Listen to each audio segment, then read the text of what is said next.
Bali, Rise and Loop ng San Andres. Welcome sa munti kong loop.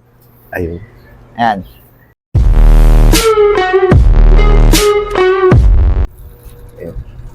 Bali, Idol, kailan po kayo nag-start magkalapate, magkarera ng kalapate? Nag-start talaga ako street fight lang.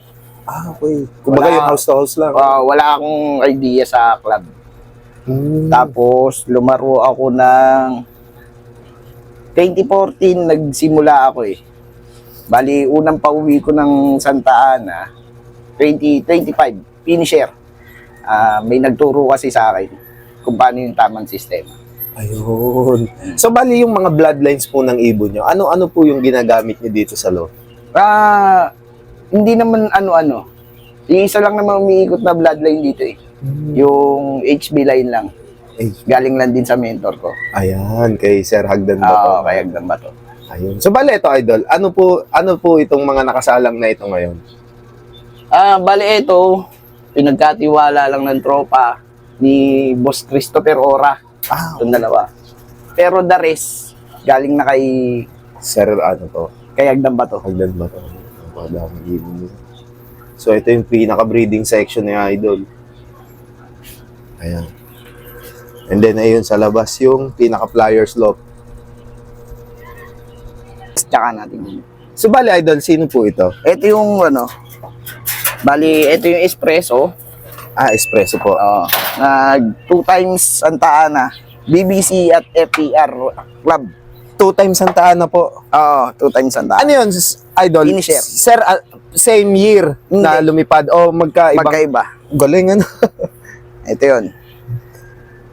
Ito yung kapatid nung pampuling ni Hagdan Bato. Si Harapin ng Bukas. Harapin ng buha. Ito yun. Si, pooling winner din siya, Idol? Pare-pareha. Yun yung nagturo sa akin. Grabe. So, bali ito, kung makikita nyo mga kalapatids, pang pampuling Pampuling. set up. Tapos meron pa akong isa.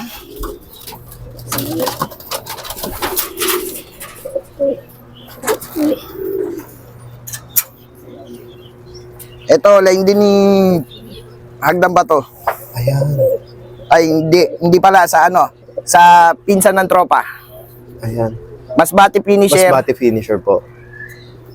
Santa Ana finisher. Magkaibang Inter-Island at saka North. Ito yung Arabica. Tapos, the rest, puro HB line na. HB line na po talaga. May ilan-ilan palipad ng tropa. Subok-subok lang, Idol. Ayan. So, napakasimple. So, bali, Idol, sa tingin nyo po, ano po yung pinaka-best na gawin sa loop para mas mapabilis yung yung winnings or achievements natin? Sabi nila, dapat malinis. Iba, mas komportable sa marumi. Siguro balanse na lang. Balance. Yung may tamang linis. Pagka dumumi, huwag mo masyadong linisin ng gusto. Opo. Baga parang nai-immune din yung ibon. Ayun. So, bali, Idol, meron po ba kayong ma-share na tips para sa mga newbie na gusto din pumasok sa pigeon industry? Para sa akin kasi, tinuro sa akin, huwag natin pahirapan yung ibon. Mas basic, mas madali, mas kaya natin kontrolin yung ibon. Opo. Hindi komplikado eh. Kumbaga, quality over Kasi quantity. sa sobrang daming lumalabas ng mga gamot, halos lahat yan, pare-pareho eh. Opo. Ngayon, kung lahat yan is gagamitin natin sa isang ibon, magkakagulo lang. Opo. Tsaka tamang system lang. Ayun. So, loop management po talaga, Idol. So, bali, isa na rin yung mentorship, Idol? Isa sa malaking tulong pag umpisa, Napakalaking tulong kasi nung pumasok ako, wala naman akong karga, uwi, karga, uwi. Yun lang yung routine ng ibon. Pero mula nung naturuan ako, yun, na kuha ko yung unang finisher ko ng Santa Ana. Ayun. Tapos, nasundan ng dalawa pa. Tapos yung isa, Inter-Island, and then galing ng Masbate. Ang galing. So, bali, ito yung mga winner ni Idol. Napakahusay. So, bali kayo pala, Idol, kahit na lumipad last year, nilalaban nyo po ulit. Ang galing ano. So, laban sa lahat talaga. Kasi, as long as yung ibon, kaya naman lumipad. Bakit hindi itry? Oo, pwede naman maitlogan eh. Opo. Kuha ka lang ng sitter. Ayun. Makakakuha ka ng line na gusto mo. Oo nga po. Hindi mo kailangang... Iban-ban, ano? Oo. Kasi once na tenga sa halo, lalong nawawala yung lipad. Tama. So, bali, subukan lang hanggat kaya, ano, idol? Ayan. Bali, idol, meron po ba kayong may share na tips para sa mga newbie na gusto din lumaban ng pangangarera ng kalapate? Kuha sila ng mentor na mapagkakatiwalaan. Ayun, number 1. Unang-una, dapat yung may dating, may napatunayan. Ayun. Hindi yung kwento-kwento lang. Oo, tama. Mahirap yung sa kwento-kwento ka lang magbabase. Kailangan merong pruweba. Opo. Kumbaga, may background po talaga, no? Kumbaga sa resume, talagang maraming experience. Kumbaga, nakaranas na. Oo, yun. Tama po. So, bali sa pag-acquire naman po ng mga bloodlines na gustong ilipad, may babahagi po ba kayo? Ako, wala naman ako in-acquire. Pinagkatiwalaan lang. Opo. Hanggang sa binigyan. Una, pinahiram. Hanggang sa binibigyan. Opo. Siguro, sa tiwala na rin. Pakikisama. Pakikisama. Simpleng kape. Simpleng kape. Oo. Yun. So, ayan. Isa sa susi din para sa dumami ang pagiging kaibigan. Idol? Dumami. Ayan. So, sa breeding at saka sa flying tips, may share po ba kayo, Idol? Wag nyo lang gutumin. Wag nyo lang mawawalan ng tubig. Tubig yun, number 1 po. Tapos kailangan lagi mo lang inoobserbahan. Di ba ling dumumi yung loop, normal yun. Opo. As long as yung ibon healthy. Opo. Walang problema. Walang problema. Ayun. Kahit sa flyers po, ganun din. Oo, ganun din. Same lang din naman. Oo. Kasi ang ibon, pag hindi lumipad, wala sa kondisyon. Wala, opo, totoo. Sa low fly pa lang, pag hindi lumipad yan, wala sa kondisyon yung ibon. Ba't pipilitin mong i-force fly? Kaya nga, Idol.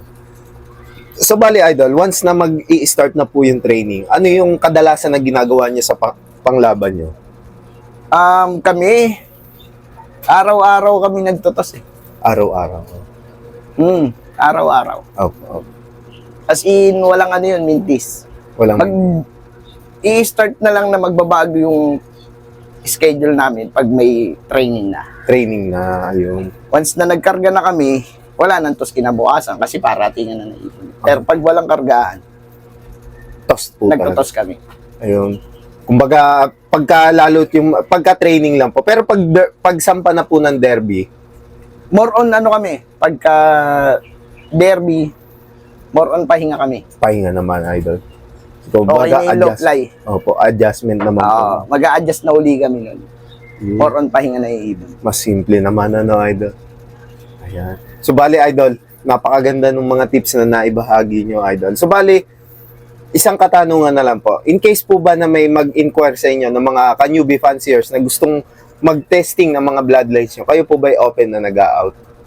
Open naman, wala namang problema. Ayun. As long as maaalagaan yung ibon. Ayun. Kasi mahirap yung magbibitaw ka ng ibon. Tapos, hindi lang naman pala maaalagaan. Sayang, Sayang. Ayan. So, bali, ayan, kung gusto nyo mag-inquire kay Sir Ryzen, pwede nyo siyang kontakin sa kanyang Facebook page. So, bali, ayan, naka-flash sa screen yung Facebook page ni Idol. Ayan, PM lang. Na rin kay Idol Latriel Gianan Yoran, Ang Pure Honey. tsaka kay Boss Tolome Boss. 5-in-1. Ayun. Sigurado yan. Ayan, shoutout po sa inyo. So, sa mga tropang kalapatis dito, Idol, may shoutout po ba? Si Brenchot, shoutout sa'yo. Kay Joben ng Naik. Naik. Yan. Shoutout po. Ayan. Bali, Idol, maraming salamat po sa pagtanggap niyo sa amin dito sa inyong loob. Thank you din. Ayan. And then hopefully sa mga susunod pa na season ay magtamasa at magsunod-sunod pa yung achievement na dumating sa inyong Thank you. Sana. karera. And then ayan, hopefully makabalik and then mai-revlog po ulit kayo. Ayan. So kung bago pa nga lang kayo sa aming YouTube channel, ay mag-like, comment, share, and subscribe na kayo. Hit nyo na rin yung notification bell button para lagi kayo ma-update sa mga bagong video naming ilalabas. Maraming salamat mga kalapatids. See you next video. Paalam.